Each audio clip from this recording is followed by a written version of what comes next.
Good morning, everyone. Thank you for being here a day early. Maybe we'll be back again tomorrow. Tomorrow marks the 6 years since in the capital of the United States, Chairman Ben Bernanke met with bipartisan leadership of the House and Senate. Following a report by Secretary of the Treasury Paulson, who described a meltdown coming in our financial services industry. When I asked the chairman if he agreed, what did he think of what Secretary Paulson had to say? The chairman said if we don't act immediately, we could not have an economy by Monday. Here we are 6 years later, the American people still frightened by what that crash did to them and their personal lives. It was only 7 weeks before the election, actually fewer days than 7 weeks before the presidential election. I won't go into detail about that conversation, except to say that that outcome was an outcome of the Bush economic policies. When the president took office in January, the unemployment rate was in excess of 9%. Say 9%. Today it is 6.1%. The deficit was $1.3 trillion. Today, this CBO estimates it will be $500 billion for 2014. Still too high. We want it to be lower, but it has come down 60% since President Obama took office. We have had 54 straight months of private sector job growth. Millions of jobs, maybe 10 million jobs created in the private sector. And that's important, but it was also because of the policies of President Obama. Millions, maybe 15 million people have access to quality, affordable health care. And that health care, the Affordable Health Care Act has lowered the cost of health care in our country, contributing to the decline in our deficit. The rate of debt to GDP is the lowest it has been, the average of 40 years, as they have measured these things. The list goes on about indicators that have said that the president has taken us forward in a very positive direction from a very deep place. If we do not act immediately, we could not have an economy, no commercial paper, by Monday. This was a Thursday night. And now the Republicans want to take us back to those same policies, those trickle-down policies of tax breaks for the rich at the expense of the middle class.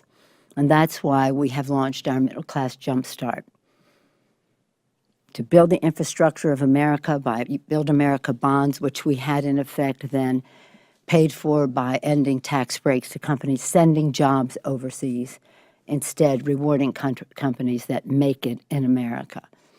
That we have investments in education to keep America number one. The Tierney-Warner bill to enable students to renegotiate their loans at a much lower interest rate has a big impact on families and entrepreneurship for these young people. And of course, the center of it all, when women succeed, America succeeds.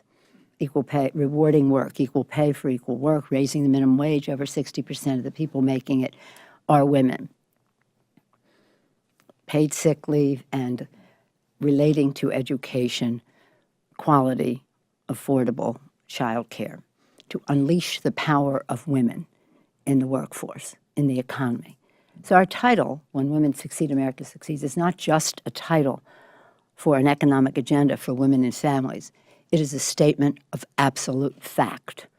Our country's economy will succeed as women succeed. So that's what tomorrow is. It marks that day, 6 years ago, when because of the policies, the Republican policies that they have been espousing, their economic and fiscal policies, we could not have an economy by Monday. An economy. We're not going back to that place. We're going to continue to fight that fight to put the middle class first. In the first 100 days of a new Congress, to put the middle class first, the backbone of our democracy.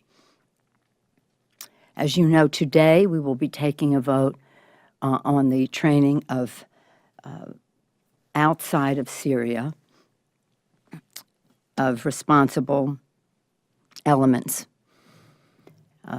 I think the president deserves a great deal of credit for what he has done in a non-military way, humanitarian-wise, saving the people on the mountain, for lack of a better term, but many more than those, from the barbarism of ISIS. In a political way, he and Joe Biden deserves credit for how they encourage the establishment of an inclusive government in Iraq, without which it would be no reason for us to even be helping out if the government is at war with its own people. And, of course, the diplomacy that he engaged in to have the coalition of so many NATO countries, as well as countries in the region, to be part of the solution as we go forward. The vote today is about one very discrete piece, and that is the training of these rebels. And I don't know if that's the word we use, rebels. They've been described in a number of different ways. But what it is a short-term initiative to train the moderates outside of Syria. This training will take place outside of Syria. I don't know how the vote will turn out. It's not a vote we whip. We just don't vote. We just don't whip war votes. But I do think that as members weigh the factors, that they will, I think, give points to the president for all that he has done diplomatically, politically, humanitarian-wise, and ask for this discrete peace. It is not to be confused with any authorization to go further. As you know, we passed the McGovern bill, which overwhelmingly passed the McGovern bill, that said there really, what it stated was that if the president were to go further, we would need an act of Congress. Over 300 members voted for that. That's another subject. The same challenge. The president needs the authority to train the troops, the moderates. But I don't think he needs a bill right now to do what he is doing in the bigger sense. I think he has all of that authority. But there is a threshold that if it is crossed, Congress will have to act. Any questions? Yes, sir. All of our ears pricked up yesterday when General Dempsey was in the Armed Services Committee, and I imagine you read his comments, where he said that the president's ironclad statement in front of the country that there won't be any boots on the ground in Iraq against ISIS was open to revision if circumstances on the ground change, if Dempsey's recommendation changes. He said that the president told him to come back to me on a case-by-case basis. Was that testimony a surprise to you? And what do you think about it? Well, what I think about it is what I would vote on it, and I will not vote for combat troops to be engaged in war. And so whatever he intended and however they have characterized it, and I'm sure in the military they always reserve the right to review a strategy or certain tactics within it. All I can say to you is and I've told this to my caucus and they've told it to me, we are not there to support combat troops in any of these engagements. What about the two shades of this statement for the president to make in prime time to say this will never happen, and then for the chairman of the Joint Chiefs to say it won't unless the president changes his mind? I'm interpreting, of course. Well, you know, you're putting words in different mouths, and we'd like to see them up on the screen. It doesn't matter. What matters to us is that we are not House Democrats, by and large, and I'm not saying that every single person subscribes to this because somebody may come forward, But the sentiment of our caucus has been that we are not supporting combat troops in how we solve this problem. We believe that the president has taken us on the proper course, which is humanitarian, which is diplomatic, which is political. We need some leverage from military strength, therefore train the moderates in order to help them make the fight. But one of the explanations I heard is they might need to have somebody on the ground to advise on the airstrikes. And if that's what they're talking about, I don't know that anybody has a big problem with that. I'm talking about combat troops on the ground to engage in battle. Yes, Chad. Is it challenging, though, when you know, obviously you said this is the general position of the caucus, not to have these troops unless the sort of caveat you gave about calling in airstrikes or something like that. But if the president were to come forward with a plan that says, look, we really need to have this, whether this is a broader speech he gives or it's a briefing, a more intimate briefing like before you had a couple of weeks ago, and says, look, we really have to get after this, and this challenge is such, is that a blanket no, we're not going to go there? And can he make that case if it comes to that? It's for me a blanket no. I can only speak for myself. As I did in 2002 when we took this vote. I was the senior Democrat on the Intelligence Committee. I told my colleagues that as one of the Gang of Four or Gang of Eight, whichever briefing arena we were in, that I saw everything that the administration had to offer to Congress in terms of intelligence, and the intelligence did not support the threat, And that's why I was voting against it. I never say to people, this is why I urge you to vote against it. I just say, this is why I am voting against it. Overwhelmingly, the Democrats voted against it because there was no intelligence to support the threat, because the threat, as they described it, did not exist. And if you know, we can spend a lot of time on this, but I think that what's important here is the president is trying to make the political change, support the Iraqis to make the political change that they need to make to have an inclusive government. And that's what we have to be doing, is to use our leverage, and some of that may be training of troops in order to stop an organization like ISIS in its tracks. But I don't think the American people are up for it. I don't know that it would even achieve success to send troops in. But whatever it is, I'm against it. So you can't envision any scenario that he could say, look, if we get down the road on this a few months or a year, and say, look, we have to. Well, what would be the purpose? What is the purpose? Our purpose is not to engage in civil war in Syria, and our purpose is not to continue the war in Iraq. Our purpose is to stop ISIS from its brutality. ISIS performs outside the circle of civilized human behavior. It is a threat to our friends in the region. It is a threat to us, and it's a threat to stability, and it must be stopped. But it doesn't mean that we have to send it. We have other options. I quoted to my colleagues yesterday the quote of Hannah Arendt. I don't have it exactly here, but in effect, people think that one more act of violence is going to stop violence, but instead it's like a flywheel that just keeps producing more violence. I think that we have the strength of ideas, the people of the country, they have their own self-determination to weigh in here, and I do not support our send. The worse it gets there, the less reason I think we should send in troops. It's just an endless flywheel. Yes. When was the last time you about this issue, and what is the president doing right now to make sure that he gets the support he needs when this goes through? I mean, of course, I was in the room with a Gang of Four. I've chatted with the president on other subjects. I speak to his advisors pretty regularly, but I think our view is well known to the president, and I believe that the president does not want to have troops on the ground.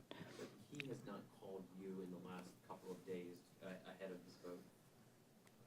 I've had communication with the president's people, shall we say, on the subject. But it's not, it's not a whip. It's not a whip operation, so it's a little bit different. And members will do what members are comfortable with doing. I happen to view every vote in Congress as a vote of conscience. So when people say it's a vote of conscience, yeah, well, they all are. But this is in a category where people are just going to have to weigh all the equities. And all I have said to them is I support this because I weigh heavily the equity that the President of the United States has put forth a strong initiative founded on non-military strength, a new government in Iraq, humanitarian assistance to people affected by ISIS, diplomacy to build a coalition of support in NATO and in the region, and that this discrete piece of training moderates outside of Syria, it's very important to me that it be outside of Syria, is worthy of support. They will make their own judgment about it. Madam Leader, what do you make of concerns expressed by some progressives and I think libertarians that weapons or other resources sent to Syrian rebels might make their way into the arms of ISIS and be used against Americans? Well, the vetting is a very important part of this. I know that people have that question because it's happened before. The program will train vetted fighters outside of Syria to defend the Syrian people against the tyranny of ISIS. They have to be very vetted, yeah. And there's, obviously, is there one person who might make off with something? But really, we have to be, I think, our capacity, we have the capacity to vet and to identify. It's a challenge, there's no question, and I know that people ask the question. And that's why I think that the bill that people are being asked to vote for has have you read it? It has every check and balance in it along the way in terms of who, what, when, and why. And I think it has a timetable. I know that it has timetables in it for reporting back to Congress. It's very sad that we find ourselves in this situation. That again, ISIS is acting outside the circle of civilized human behavior, as I've said. I went to 9/11 Thursday night when I was up in New York, and then got later. I showed my grandchildren. They see it because they live in New York, but the lights, the beams that are there, it's so clear in our minds that we can never allow anything like that to happen again in our country. It's a scar, we have to protect the American people, and we take an oath. That's what we do. You want to be a member of Congress? Protect and defend. That's the oath we take, and that's what we have to do. But I believe that we have to be leaning more in the direction of political, diplomatic, and humanitarian solutions. That doesn't mean you take all strength, military strength, off the table, but it means that you're going in a different direction, and I think that's possible. But again, we could chat about this all day, and if you keep me at it, I'll go into all of the misrepresentations that came forth in 2012. If you read that authorization, you will see that they blamed Iraq for 9/11. It's stunning. When I went to Kuwait a few weeks before the initiation of hostilities into Iraq, and I talked to the soldiers to see what they needed, and I went with Jack Murtha to see what their concerns were, what their morale was like. They said, we're ready for the fight. They hurt us, now we're going to hurt them. And I said, well, when did they hurt us? When did Iraq hurt us? I mean, they're horrible, but when did they hurt us? They hurt us on 9/11. That's what they were feeding our troops. So I think the American people were very burned by that experience of Iraq. We had authority to go into Afghanistan in terms of 9/11. We sent the Taliban running, heading for the hills, but we did not defeat them, and they came back because we left and went to Iraq for reasons that were misrepresented to the American people and as a disservice to our troops. We're now dealing with all the aftermath of war, which we should consider right up front, and that is the impact on our veterans. Again, protect and defend, that's our responsibility, and not all of it has to be military. It can be political, humanitarian, diplomatic. The president is doing that. I'm going to have to excuse myself now because you already have one. On the NFL, they're facing a firestorm over their handling of players who have been Yeah, alleged to yeah. crimes. Ray Rice has been. Excuse me 1 second. We have any questions from women? Does any women have any questions here today? No. Excuse me. I guess I will ask you about the NFL since you've spoken so much about Syria already. What about it?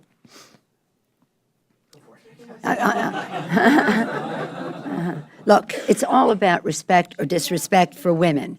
You're a big 49ers fan, and you've been Yes, and boo-hoo, don't remind me of Sunday night's game or the second half of it.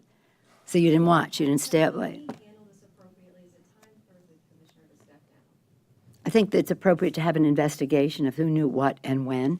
I'm glad that he has some women now in advisory capacity. Maybe he has all along, but that's beefed up. But I think it's important to see what the investigation will yield as to who knew what and when. But it's a bigger issue. It's about respect for women. It's about respect for women in the workplace, equal pay for equal work. It's about respect for women's judgment about their own health in terms of a woman's right to choose. It's about understanding that when women succeed, America succeeds. We have to have affordable child care and paid leave and the rest of that, recognizing the role that women played. So as we deal with violence against women, whether it's in the military, whether it's in the home, whether it's on campuses, we have to take a look at this in a bigger sense. And since you asked, I'll go back to the Violence Against Women Act. 20 years ago, this past Saturday, we have lots of dates and times to mark. This past Saturday, we passed the Violence Against Women Act 20 years ago. Joe Biden was our hero, chairman of the Judiciary Committee in the Senate at the time. We've had to reauthorize it at some point over time. And when it came time to reauthorize it again under Republican majority in the House, even though it had passed the Senate in a bipartisan way, the Republican majority in the House refused to bring up the bill for over 600 days of no protection for women because they didn't reauthorize the bill. And when they finally brought a bill to the floor, that they said, well, we have to have our bill and your bill. Our bill was the Senate bipartisan bill that had passed the Senate, and they had their own bill, which said we're against violence against women, except if you happen to be an immigrant woman, a Native American woman, or an LGBT woman. So when people talk about the differences in Washington, D.C., and why can't we get along? Well, we can't get along on a bill that says no violence against women unless you're LGBT, unless you're an immigrant, or unless you're a Native American, then you don't have those protections. And we want to have the economic policies that we had 6 years ago that led to a meltdown of our financial institutions and scared the American people to a point where we still have to instill confidence in the economy to take us where we need to be. So there's differences between us in policy, and sometimes we cannot find common ground. Can I just follow up, though, because the league does have special protections that are given by the government. Is it, and it's just being investigated essentially by itself. Does Congress need to? Well, I was just saying one step at a time. Let's see what it is. I mean, it's hard for me to understand how people are punching out their wives at home and the rest of that, or their kids and the rest of that.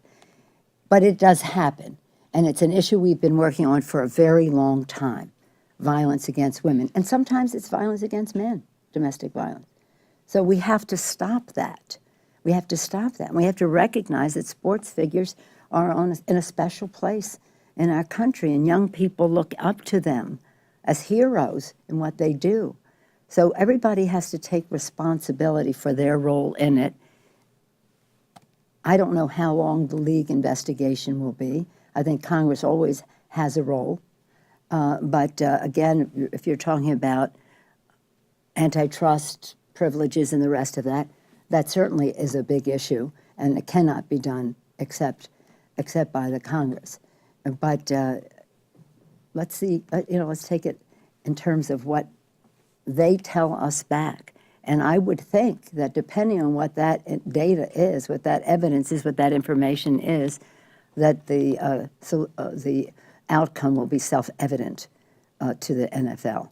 It doesn't mean that we cut ourselves out of the game, so to speak, but it means that I have to speak on the steps on childcare, affordable childcare right now. Really quickly, a number of teams have cut players specifically because of these allegations or charges, but the 49ers specifically, which Yeah. is your team, No. allowed Ray McDonald to play over the weekend, even though he was arrested in August for Right. domestic abuse. He hit his pregnant wife allegedly. Yeah. Do you think that the 49ers should have let Ray McDonald play over the weekend? I mean, No. considering- No? No, Why not? for the reasons you just spelled out. I don't think they should have. I don't. But I think that the silver lining in all of this is that people are getting a better understanding of what is happening, and that disrespect it manifests itself in many ways, and I've spelled some of them out.